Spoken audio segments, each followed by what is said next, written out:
Selamat datang di dunia novel. Kultivator Junior, mari kita lanjutkan kultivasi berikutnya di Martial God Asura volume 10. Terima kasih Mimin ucapkan bagi yang sudah memberikan dukungan via Saweria dan Super Thanks-nya. Semoga Mimin tetap semangat untuk terus update Martial God Asura. Episode 6213, Klan Perang yang Hilang.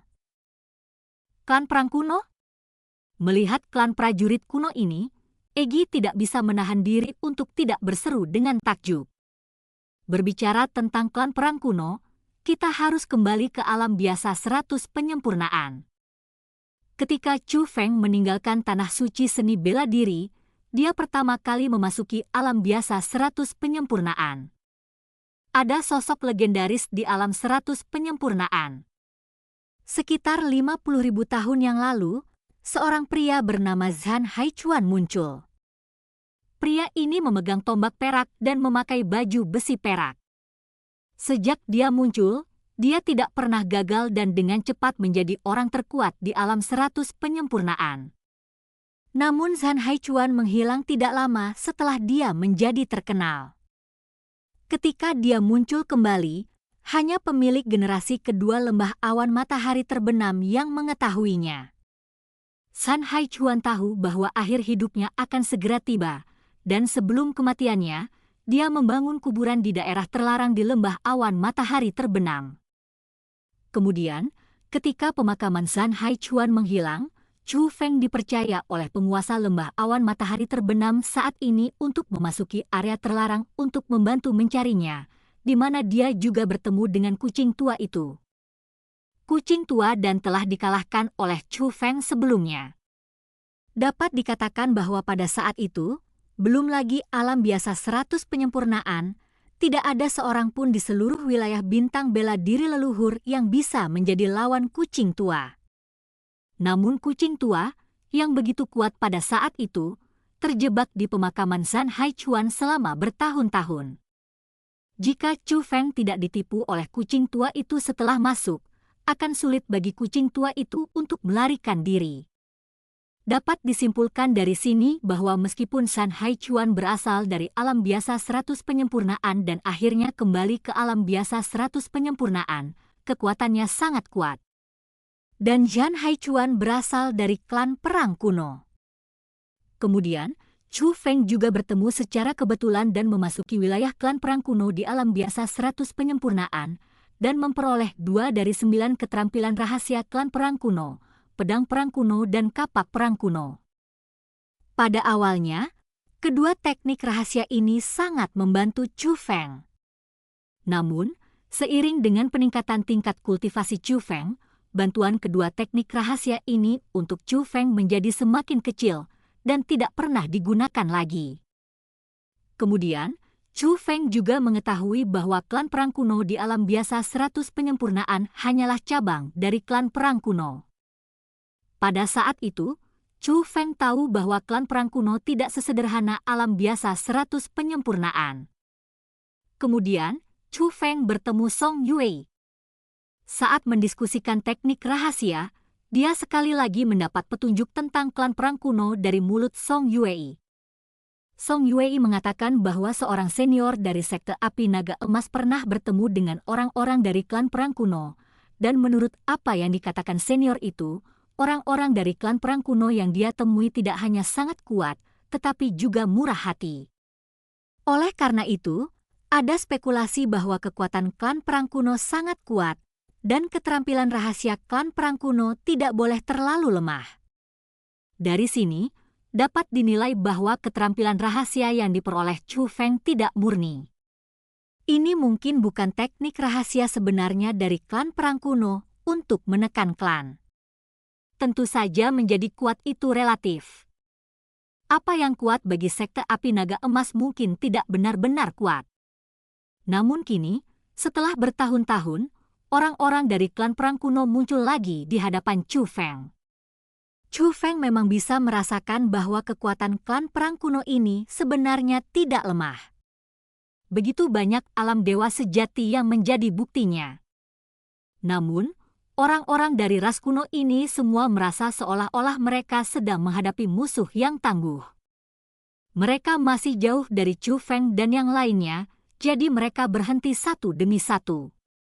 Dengan mata hati-hati dan marah, mereka memandang Chu Feng dan dua orang lainnya. Siapa kamu? Bagaimana kamu bisa masuk ke area terlarang klan perang kunoku? Apa tujuanmu? Pemimpinnya adalah seorang lelaki tua berambut putih yang bertanya dengan suara serius. Dia adalah yang terkuat di antara para pengunjung dan memancarkan aura dewa sejati kelas 7. Ini senior. Saat Xianhai Xiaoyu berbicara, dia membalik telapak tangannya dan tanda klan ikan Xianhai muncul. Melihat token tersebut, ekspresi semua anggota klan perang kuno berubah. Jelas bahwa mereka semua mengenali token klan ikan Xianhai. Orang tua berambut putih di kepala bahkan bertanya, apakah Anda anggota klan ikan Xianhai? Senior, namaku Xianhai Xiaoyu, dan ini adikku Xianhai Yuer. Kita semua adalah anggota klan ikan Xianhai. Dan ini temanku. Kami tidak tahu di mana tempat ini. Kami sedang menjelajahi tempat rahasia, dan entah bagaimana kami berakhir di sini. Belakangan, Xianhai Xiaoyu dengan cepat menceritakan apa yang terjadi. Saat Xianhai Xiaoyu menceritakan kisahnya, Xiao Yuer juga diam-diam menceritakan sesuatu kepada Chu Feng. Ternyata dia dari klan ikan Xianhai, yang pernah bekerja sama dengan klan perang kuno bertahun-tahun yang lalu.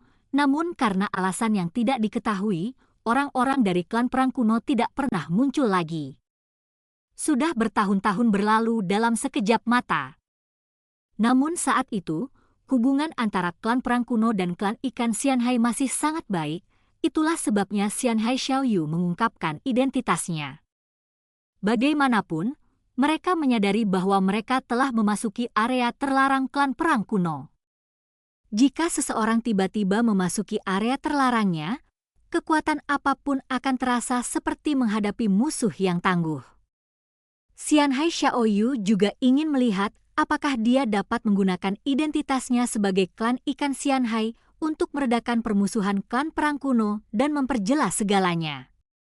Faktanya, setelah mengetahui identitas Xianhai Xiaoyu dan Xiao Yuer, emosi klan perang kuno sedikit mereda. Namun beberapa di antaranya masih menimbulkan pertanyaan. Kamu bilang kamu masuk ke sini melalui terowongan formasi. Tapi kenapa tidak ada jejak terowongan formasi? Kami juga tidak memahami terowongan itu, tapi terowongan itu memang mengandung kekuatan yang luar biasa. Kami tidak berbohong. Senior, karena tempat ini adalah area terlarangmu, kamu harusnya punya sarana untuk mengamatinya, kan? Jika kamu melihat ke atas, kamu seharusnya dapat menemukan terowongan formasi di lokasi itu. Xianhai Xiaoyu menunjuk ke tempat mereka mendarat. Tempat ini diciptakan oleh nenek moyang kita. Apa yang Anda lihat adalah apa yang bisa kami lihat. Tidak ada metode observasi khusus, kata salah satu anggota klan perang kuno. Jelas dia tidak percaya dengan apa yang dikatakan Xianhai Xiaoyu. Faktanya, dia bukan satu-satunya. Kebanyakan orang tidak mempercayainya. Kami tidak berbohong. Kalau tidak percaya, caranya mudah. Ikuti saja kami keluar dan masuk kembali ke tempat rahasia. Namun, tempat rahasia itu dipenuhi dengan kekuatan luar biasa, dan kamu mungkin tidak bisa masuk ke dalam terowongan formasi, kata Xianhai Xiaoyu. Meski begitu, tempat budidayanya tidak boleh diungkapkan kepada pihak luar. Tapi kalau dilihat dari situasi saat ini, tempat rahasia itu mungkin ada hubungannya dengan klan perang kuno. Dalam hal ini, dia merasa tidak bisa lagi menyembunyikannya, tetapi harus mengatakan yang sebenarnya. Bum bum bum. Saat ini, seluruh aula bergetar hebat. Sepertinya ada kekuatan yang sangat menakutkan datang dari atas. Jika bukan karena dukungan pilar-pilar kuat itu, aula ini akan runtuh kapan saja. Chu Feng menutup matanya. Karena dia tidak bisa melihatnya, dia berkonsentrasi untuk merasakannya. Dia dapat memastikan bahwa sumber getarannya berasal dari atas aula utama dan letaknya cukup jauh dari sini. Sumber gemetarnya mungkin adalah sumber keluarnya kekuatan mengerikan itu. Mungkin di sanalah harta karun itu berada. Namun dibandingkan dengan ketiga Chu Feng yang mengamati dengan cermat, orang-orang dari klan perang kuno menjadi semakin ketakutan dan gelisah saat menghadapi getaran ini. Tiga teman kecil, bagaimanapun juga, ini adalah area terlarang dari klan prajurit kuno kami. Kami tidak dapat mendengarkan kata-kata sepihak Anda.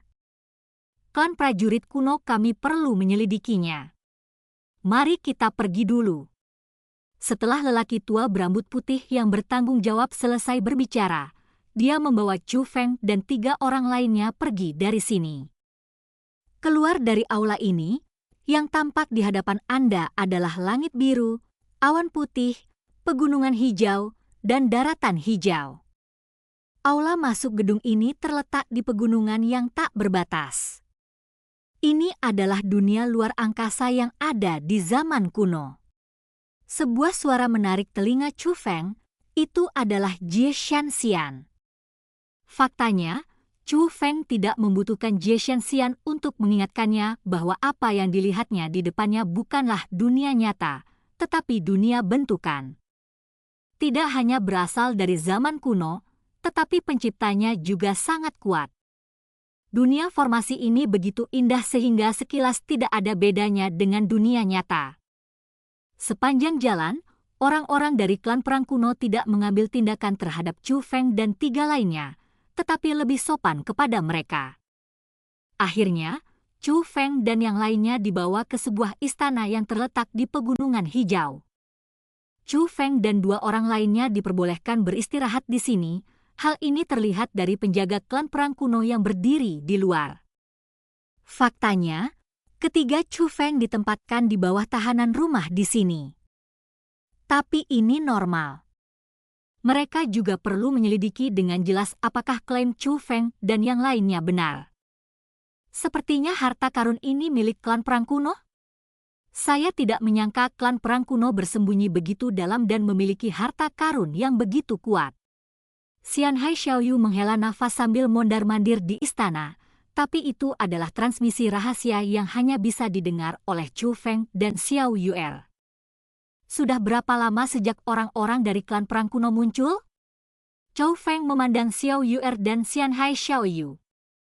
Sudah lama sekali, saya khawatir sudah lebih dari 2000 tahun. Saya pikir mereka telah menemui sesuatu yang tidak terduga, tapi saya tidak menyangka mereka hidup dalam pengasingan, kata Xianhai Xiaoyu. Dan cerita pun berakhir sampai jumpa di cerita berikutnya dari Martial God Asura di dunia novel.